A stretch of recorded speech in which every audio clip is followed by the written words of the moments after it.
तुम्हारी गरीबी मिटाने का सबसे सरल और सबसे आसान तरीका है तुम्हारी पढ़ाई। तुम्हारे पास एक रास्ता है, IBPS, bank, MTS, SSC, UP police, Bihar police, लेखपाल, बीपीएससी, यूपीपीसीएस, एसएससी, बहुत सारे एग्जाम्पल है तुम्हारे पास, रेलवे। अब तुम्हें किसी एक रास्ते को पकड़ लेना है, समझ लेना है, उस पर विश्वास कर लेना है कि यार ये रास्ता है। उसका अंतिम उद्देश्य अपने दिमाग में सेट कर लेना है कि यार ये इतने दिन की लड़ाई है और अगर मैं लड़ के वहाँ तक चल पाया तो मैं अपनी गरीबी मिटा लूँगा। ये जो अनएक्सपेक्टेड सी मेरी ज़िंदगी है ना, कि कल सुबह क्या होगा मेरे साथ, परसों क्या होगा, कहाँ जाना होगा, क्या सुनना होगा, कैसे उठना होगा, कब सोना होगा, क्या खाना होगा, कुछ नहीं पता। ये अनएक्सपेक्टेड क्यों है? क्योंकि पैसे नहीं हैं आपके पास। फाइनेंशियल क्राइसिस से जूझ रहे हो आप। इस पैसे की वजह से ही तो ये इतनी सारी प्रॉब्लम आपके दिमाग में है। स्ट्रेस क्यों है? एंजाइटी क्यों है? अगर सोचोगे बैठ के तो सिर्फ पैसा ही तो है। आपको अगर 40-50 हज़ार रुपये पर मंथ मिलने लग जाए तो सारी प्रॉब्लम आपकी दूर हो जाएगी। सारी की सारी 99.999999% जितनी भी प्रॉब्लम है वो सारी प्रॉब्लम आपकी, अगर आपको 25-30 हज़ार, 40 हज़ार, 50 हज़ार, 60 हज़ार, 70 हज़ार, 80 हज़ार, 90 हज़ार रुपये महीना मिलने लगे तो आपकी सारी प्रॉब्लम दूर हो जाएगी। अब वो महीना कैसे मिलेगा? उसके लिए एक प्रारूप है, एक सांचा है। अब उस सांचे में आप ढल नहीं पा रहे हो। क्यों नहीं ढल पा रहे हो? क्योंकि आप अपने समय को पहचानते ही नहीं हो। अगर आप फ़ोन चलाने लग रहे हो, रील्स में बैठे हो, कुछ आपके मनमोहक वाली चीज़ आई, मान लीजिए आपको इनकम टैक्स इंस्पेक्टर बनना है, उससे related reels I, motivation videos I, interviews आए, अब आप उसमें घुसे पड़े हो, देखे जा रहे हो, देखे जा रहे हो, देखे जा रहे हो, देखे जा रहे हो। मन के अंदर डोपामाइन तो आ रहा है, लेकिन उस चीज़ को प्राप्त करने के लिए जो कर्म करना पड़ेगा वो कर्म नहीं कर पा रहे हो। आप सिर्फ इस जो दिखाई देने वाली ज़िंदगी है ना, सिर्फ इसमें घूमते जा रहे हो। क्योंकि आप बहुत ज़्यादा दर्द झेल रहे हो ना अपने जीवन में। आपको जब थोड़ी सी खुशियाँ मिलती हैं ना, आप उसमें अपनी सारी चीज़ें लुटा देते हो कि चलो अब आराम से सोने को तो मिल रहा है ना, कल से पढ़ेंगे। अभी यहाँ सर में दर्द हो रहा है, बहुत स्ट्रेस हो रहा है, अभी कुछ नहीं करूँगा यार, अभी बंद करो, बाद में करेंगे। बस यही चीज़ तुम्हारे अंदर वो सर्कल बना के रखी हुई है, जिस जाल से, जिस चक्र से तुम निकल नहीं पा रहे हो। और अगर किसी तरीके से कोई बच्चा, कोई लड़का लड़की निकल भी जाता है ना, तो ये चक्र उसको वापस अपनी तरफ खींचता है। वापस अपनी तरफ खींचने का मतलब है कि कंसिस्टेंसी बिल्कुल है ही नहीं। क्यों नहीं है? क्योंकि हमें विश्वास नहीं है। अगर आज आपको विश्वास हो जाता, आप अपनी आंखें बंद करके सोते, आए हाय मैं इस बार मेरा यूपी पुलिस कांस्टेबल में नहीं हुआ, कोई बात नहीं, लेकिन अब जो 50 हज़ार भर्ती आएगी ना, मैं उसमें अच्छे से पढ़ाई करूँगी, अच्छे से पढ़ाई करूँगा, और अगर मेरा इस बार हो जाएगा, अगली बार हो जाएगा, तो मेरे पास ये होगा, मेरे पास वो होगा, मेरे पास वर्दी होगी। मेरा एक सबसे बड़ी चीज़ कि जो मैं इस बार फेल हो गया हूँ, इस बार फेल हो गई हूँ, तो ये जो मेरा एक्सपीरियंस है, मैंने कहाँ गलती करी, इस चीज़ को मैं इतने अच्छे से करूँगा, इतने अच्छे से करूँगी कि अब आने वाली जो भर्ती है उसमें मैं छोड़ ही नहीं सकता। तो ये जब आप विश्वास कर लोगे अपने आप से कि बस ये रास्ता है, ये प्रारूप है, ये सांचा है, इसमें इतने दिन लगेंगे और इतने दिन बाद मैं अपने उस स्थान पे पहुंच जाऊंगा। किस स्थान पे? वहाँ सिलेक्शन वाले मोड़ पे। और उस सिलेक्शन के बाद जो 40-50 हज़ार रुपये मुझे महीना चाहिए वो मेरे घर में आने लगेगा, और आने लगेगा तो मेरी जीवन अनएक्सपेक्टेड जो चल रही थी वो एक्सपेक्टेड हो जाएगी। कब उठना है, क्या खाना है, क्या खरीदना है, कैसे जीना है, किसी की बातें नहीं सुनने को पड़ेंगी, किसी का बुरा भला नहीं सुनने को मिलेगा आपको। आप अपने जीवन में अच्छे से चलेंगे, अपने शरीर को बनाएंगे, अपने घर को बनाएंगे, अपने परिवार को बनाएंगे और आगे बढ़ेंगे। लेकिन अगर आप अपने समय के साथ खिलवाड़ कर रहे हैं, और खिलवाड़ आप चाहते नहीं है, मैं जानता हूँ आप चाहते हैं पढ़ना, आप सफल होना चाहते हैं, आप आगे बढ़ना चाहते हैं, लेकिन आपसे हो क्यों नहीं पाता है? रीज़न क्या है? रीज़न कंसिस्टेंसी है, रीज़न समय है कि आप अपने समय को नहीं देख रहे हो। अगर आज मैं आपको बोलता हूँ कि दिन में 2 मॉक टेस्ट, 2 पेपर लगाने हैं, अगर आपको पीसीएस निकालना है, अगर आपको एसएससी सीजीएल निकालना है, अगर आपको रेलवे एनटीपीसी निकालना है, अगर आपको रेलवे ग्रुप डी निकालना है, तो आपको दिन में 2 पेपर लगाने हैं। चलिए छोड़िए, 2 बहुत मुश्किल होते हैं, आप दिन में प्रतिदिन 1 पेपर लगाइए।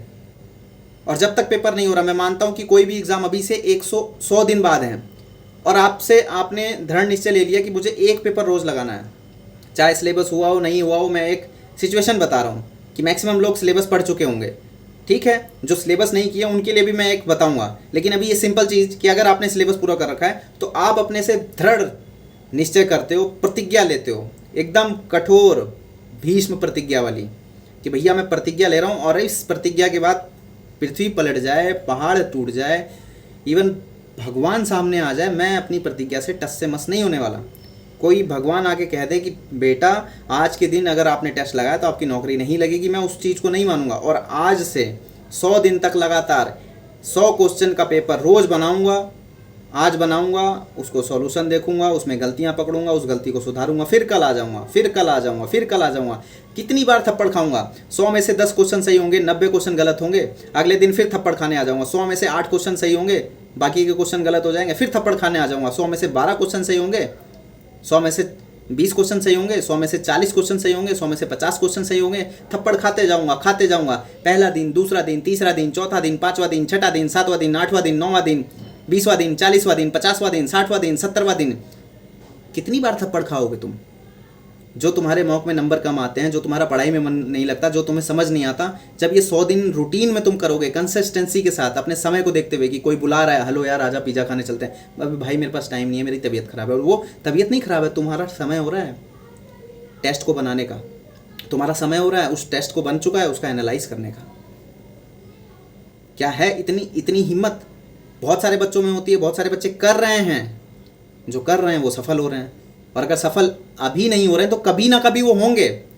इस बार वाले में नहीं होंगे, अगले बार वाले में हो जाएंगे, अगले बार वाले में नहीं होंगे तो पिछले बार वाले में हो जाएंगे, इस वाले में नहीं होंगे तो उस वाले में हो जाएंगे, क्योंकि वो अपने रूटीन पे हैं, रूटीन चल रहा है उनका।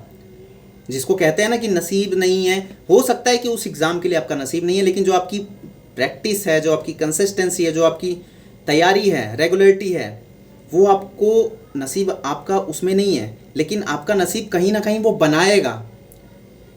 किसी ना किसी एग्ज़ाम में आप जाओगे, बैठोगे, फोड़ोगे, सिलेक्शन ले लोगे। हो सकता है आपके यहाँ दिमाग में नहीं बैठा कि आप ये चाहते हो कि आप रेलवे में नौकरी करो और आप बैंक की तैयारी कर रहे हो सकता है आपका नसीब नहीं है, जिसको कहते हैं ना नसीब नहीं है, नसीब नहीं है, लेकिन जो आपकी कंसिस्टेंसी है, उस बारंबारता की ताकत की वजह से आप कहीं ना कहीं रेलवे में आके बैठ जाओगे और आपका सिलेक्शन हो जाएगा। तो कहीं ना कहीं आप अपनी बेरोज़गारी दूर तो कर पाओगे ना। आप उस 40-50 हज़ार महीने, 60 हज़ार महीने के आदमी, लड़का लड़की तो बन जाओगे ना। आप अपना जीवन तो बदल लोगे ना। अब आते हैं जिन्होंने सिलेबस ही नहीं किया, जिनको कुछ नहीं पता, जिनको कुछ नहीं पता, सिर्फ उनको सिलेक्शन चाहिए किसी भी तरीके से। तो भैया कोई एग्ज़ाम तो टारगेट करो, उस एग्ज़ाम के सिलेबस के बारे में तो समझो, उसमें क्या आता है, हिस्ट्री आती है, पॉलिटी आती है, साइंस आती है, क्या आता है, जो आता है उसको एक पेज में लिखो। तो उस पेज में बाकायदा चैप्टर वाइज लिख लो कि बायोलॉजी आती है तो बायोलॉजी में कितने चैप्टर आते हैं, मैथ आती है तो मैथ में कितने चैप्टर आते हैं, पूरा घर भर डालो ना लिख के। मूवीज़ देखिए ना, उसमें रिसर्च होता है, उसमें साइंटिस्ट लगे होते हैं, कुछ केमिकल मिला रहे होते हैं, कोई मिसाइल बना रहा होता है, वहाँ बड़ा इंटरेस्ट आता है ना देख के। कोई रॉ CBI एजेंट बाकायदा एकदम रिसर्च पे रिसर्च कर रहे होते हैं, बड़ा मज़ा आता है, इंटरेस्टिंग लगता है। तो जिन्होंने सिलेबस नहीं किया वो अपने लिए तो रिसर्च कर सकते हैं ना। कॉपी के बीच का 5-10 पेज फाड़ा और सबसे पहले पेज में लिखा कि ये नौकरी है मेरी, इसी पे मुझे जाना है। अब उसके रिलेटेड मैंने यूट्यूब पे डाला, गूगल पे डाला, उसका पिछला नोटिफिकेशन निकाला, उसमें ये सिलेबस दिया हुआ भैया, उस सिलेबस को उतार लिया। ठीक, उस सिलेबस को उतारने के बाद पर्टिकुलर किस किस विषय में कितने चैप्टर आते हैं वो चैप्टर लिख डाले। ठीक, चैप्टर लिखने के बाद उस एग्ज़ाम का लास्ट ईयर आपने पेपर खोल के देखा, भैया पेपर कैसा आता है, पेपर को अच्छे से सॉल्व करने की कोशिश करी, चाहे 10 घंटा लगे, चाहे 5 घंटा लगे, सॉल्व किया। अब आपका काम क्या आता है कि एक एक विषय को पकड़ के, एक एक टॉपिक को पकड़ के यूट्यूब पे जाना है। दिमाग को सिर्फ यही इंडिकेशन देना है कि मुझे भटकना नहीं है, मुझे अच्छे की राह में नहीं चलना है कि यार ये टीचर अच्छे नहीं पढ़ाते, यार इनकी वजह, इनका तो मैंने सुना है यार ये भारतीय, ये तो पता नहीं नाम ही से अजीब लग रही है, ये क्या पढ़ाएंगे। कोई नहीं, आपने डालना है। अगर आपने मैथ लिखा हुआ है, मैथ में परसेंटेज लिखा हुआ है, परसेंटेज आता है तो परसेंटेज डालना है। प्रथम 5-10 जो रिजल्ट आएगा उसमें से आपको सेलेक्ट करना है, जिनकी भाषा समझ में आती है, बस पढ़ना शुरू कर देना है। ऐसे कर करके वो सिलेबस, क्योंकि सिलेबस करना ही पड़ेगा, अब सिलेबस करने का कोई और तरीका नहीं है। ब्रह्मांड के लोग पढ़े हुए हैं, दुनिया इफरात के लोग पढ़े हैं, किसी का भी सिलेबस कंप्लीट नहीं होता है, और अगर कभी हो भी नहीं सकता, चाहे किसी का पेड कोर्स ले लो, चाहे किसी का कुछ ले लो, ये मन बार बार भटकेगा। तो जो मैंने तरीका बताया उस पेज को लिखो, उसमें चैप्टर लिखो, उस चैप्टर को यूट्यूब से पढ़ना शुरू करो, नोटबुक ले आओ 5-6, एक GS के लिए ले आओ, एक मैथ के लिए ले आओ, एक रीजनिंग के लिए ले आओ, एक स्टैटिक के लिए ले आओ। और अगर आपके एग्ज़ाम में साइंस आती है तो साइंस के लिए भी एक मोटी सी कॉपी ले आओ और भर दो उसमें, क्योंकि सिलेबस पढ़ोगे जिस तरीके से आप पटना, कलकत्ता, इलाहाबाद, मुखर्जी नगर में किसी टीचर को अगर आप क्लासरूम में जाओगे तो क्लासरूम में टीचर पढ़ा रहा है और आप नोट्स बना रहे हो, आप अपने आप को मान लो कि सामने क्लासरूम है, आपके हाथ में पावर नहीं है कि उस वीडियो को रोक सकते हो, आपके हाथ में पावर नहीं है कि उस वीडियो को बैक कर सकते हो। एक बार प्ले कर दिया तो मान लो वो क्लासरूम में चल रही है, इस तरीके से पढ़ना है। हाँ, उसको दोबारा देख सकते हो, ये आपके पास पॉजिटिव चीज़ है कि जो क्लासरूम में बंदा पढ़ रहा है वो एक ही बार देख सकता है, इसलिए वो अपना दिमाग के ताले खोल के बैठा रहता है कि वो है वो इसी टाइम है, बाकी तो फिर दोबारा हम पूछ सकते हैं सर से, पूरा नहीं बताएंगे। लेकिन यहाँ वीडियो फॉर्मेट में क्या होता है कि हम बार बार दे सकते हैं, इसलिए हम अपने ताले बंद करके रखते हैं कि यार दोबारा तो देख ही सकते हैं। लेकिन अपने आप को ट्रेंड करके बैठाना है कि ये दोबारा देख सकते नहीं हैं, जो है वो इसी टाइम है। भूल चूक लेनी देनी की दोबारा मैं देख सकता हूँ, इसको अपनी एबिलिटी बढ़ाने के लिए, कि मैं बार बार देखूंगा अपनी एबिलिटी बढ़ाने के लिए। मैं अपने आप को इतना शक्तिशाली बना लूँगी, इतना शक्तिशाली बना लूँगा कि एग्ज़ाम सेंटर में बैठे हुए इंसान 120 मिनट में पेपर बनाएंगे, मैं 100 मिनट में पेपर बनाऊंगी। इस तरीके से अपने आप को ट्रेन करना है। एक वीडियो को 3 बार 5 बार जितनी क्षमता है देख देख के इतना प्रैक्टिस कर लेना है कि वो दिमाग में चढ़ जाए, वो चैप्टर दिमाग में चढ़ जाए, समझे। तो ये सब कैसे होगा? ये सब होगा आप अपने समय को जब पकड़ के रखोगे। अपना समय किसी रील्स में नहीं जाना चाहिए, किसी दोस्त से बात करने में नहीं जाना चाहिए, किसी फ्यूचर विजन में नहीं जाना चाहिए कि ये करेंगे वो करेंगे ऐसा करेंगे वैसा करेंगे, किसी डिस्कशन में नहीं जाना चाहिए। गरीबी है एक्सेप्ट करो, पापा चिल्लाते हैं एक्सेप्ट करो, सिलेक्शन नहीं हुआ है एक्सेप्ट करो, चीज़ें बहुत बिखरी हुई हैं एक्सेप्ट करो, फाइनेंशियली क्राइसिस चल रहा है घर में एक्सेप्ट करो। लेकिन चीज़ों को एक्सेप्ट करने के बाद लड़ो। अपना 180 दिन 100 दिन 200 दिन जितने दिन बाद वो एग्ज़ाम है उस उतने दिन को लिखो और वो दिन फिक्स करो।